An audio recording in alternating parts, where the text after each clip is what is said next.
Hello, my name is Ksenia. My full name means Hospitable Island. I make videos to inspire people to live more creative, curious, and connected lives through books, art, and nature. In today's video, I will be talking about books that are about solitude. Why, might you ask? Why are you reading books on solitude? Am I a grumpy old lady with too many cats? I don't think so. Not yet, at least. I am pretty young and I want to read books on solitude because I realized from a very young age that I enjoy spending time alone. And as I got older, I really wanted to explore why more. After I left college, I realized that it's one of my goals to spend a decent amount of my time alone, doing my art, doing my reading, doing my writing.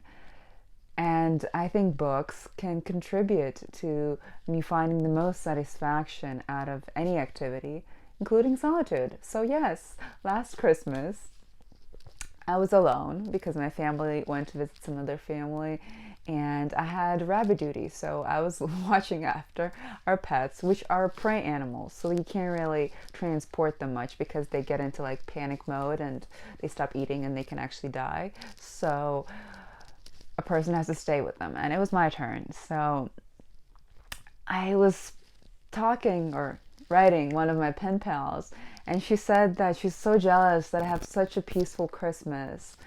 And I thought about it, and I was like, yeah, there is something that is so nourishing in solitude and rewarding that while I, of course, want human connection, I want to be around people and feel that love and belonging through people, I also want to nourish and feel a lot of solitude.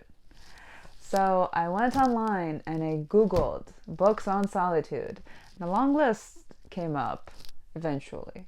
I'm not the best at using Google, so if I miss any titles that you think fit the theme, let me know. Of course, also, it was searching mostly by title, so I'm sure I missed quite a few books on solitude that I would love to read. Please let me know.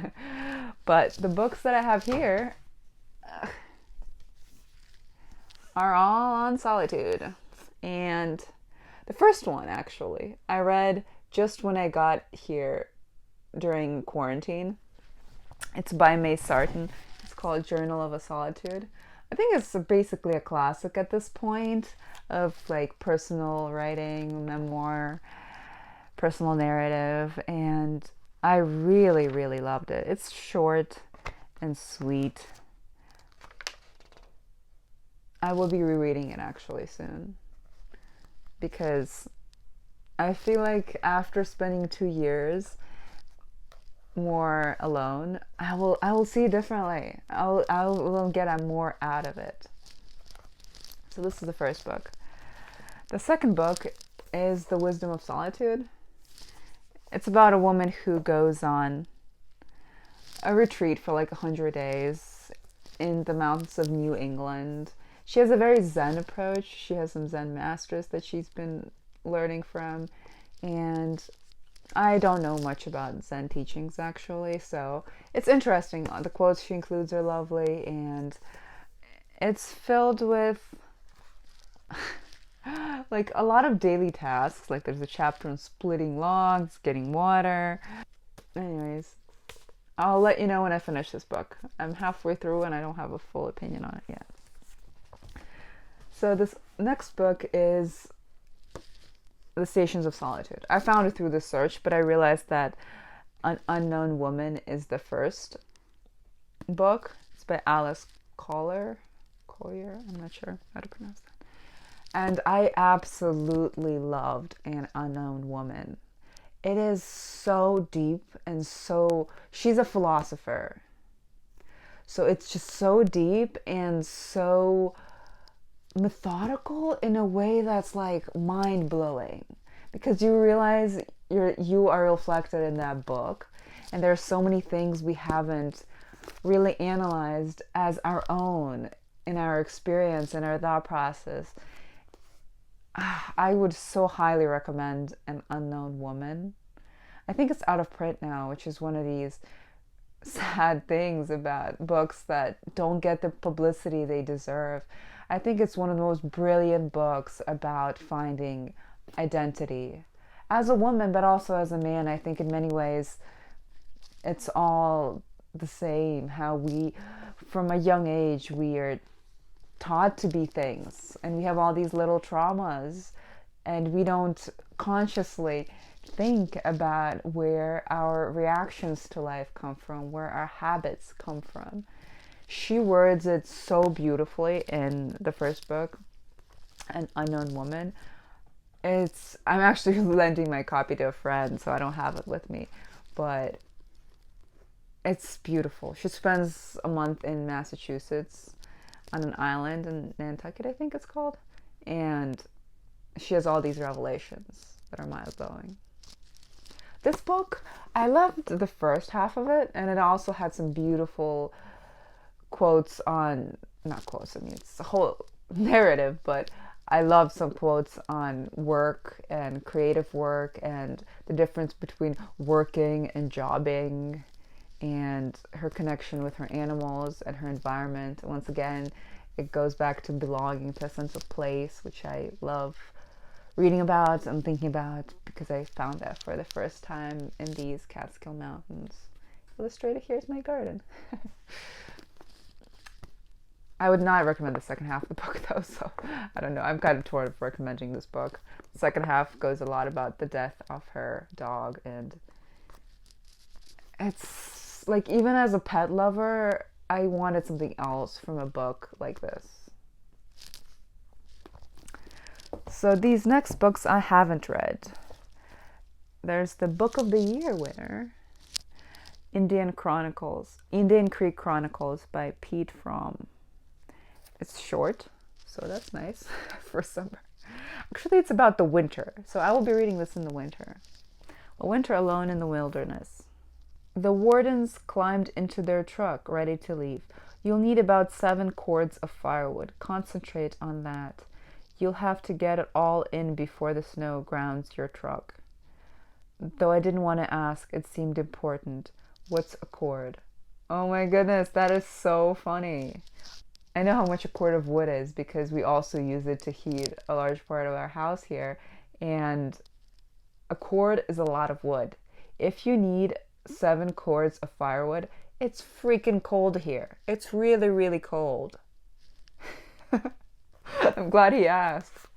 I really look forward to reading this. I'll probably read this later in the year, that when it gets colder, so it fits the cold mood of this book. Oh, and here's a classic, 100 Years of Solitude by Gabriel Garcia Marquez.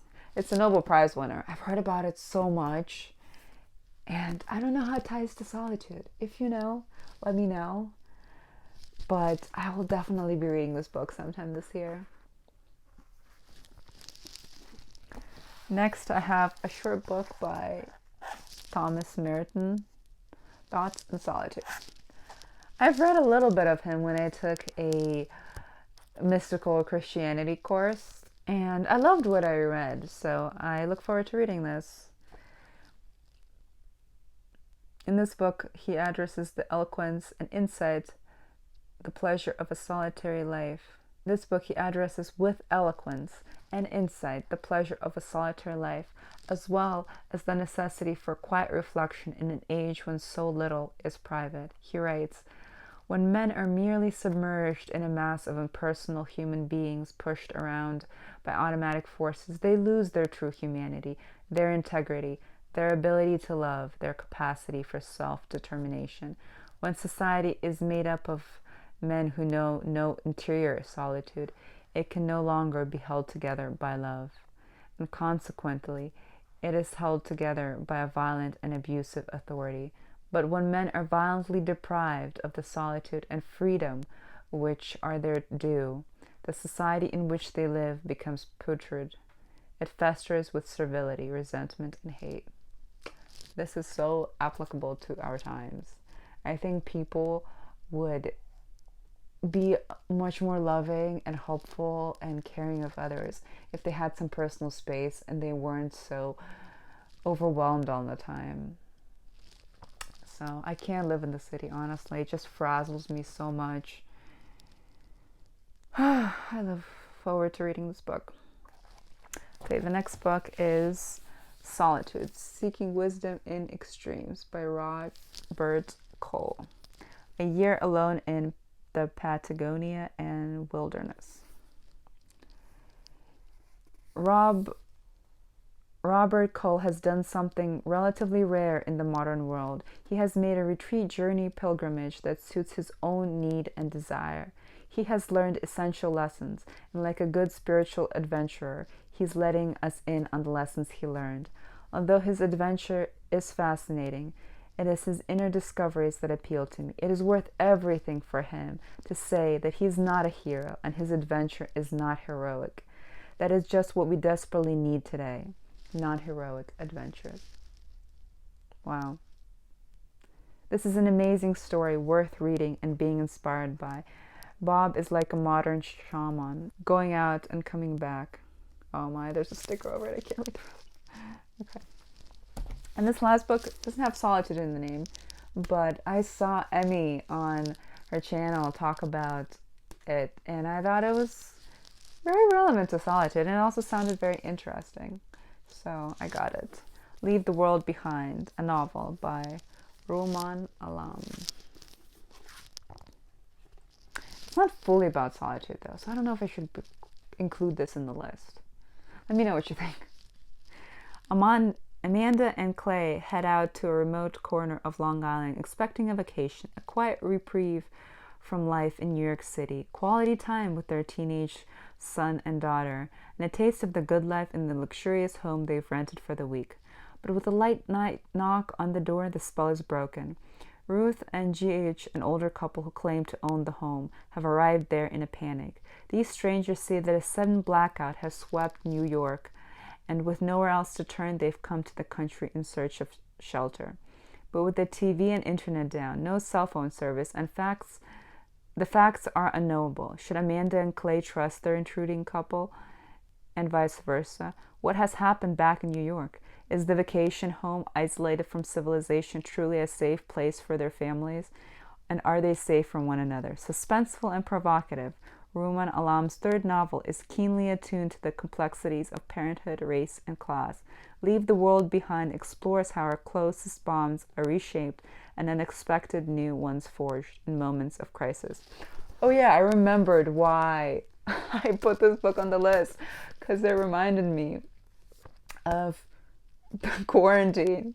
It reminded me of just how uncomfortable it was to like feel like the world is coming to an end. And I was living in New York City before, so it hit home in a way, you know, these unusual, strange, uncomfortable situations with, I mean, we had internet here, but still I felt very disconnected and just weirded out. It felt like the end of the world or something.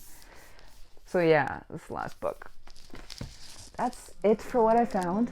If you have any recommendations, please include them. I always look forward to more recommendations. And also let me know which book you think I should start with. I will, after I finish that one, I look forward to reading the comments and seeing what you guys think. Until next time, bye.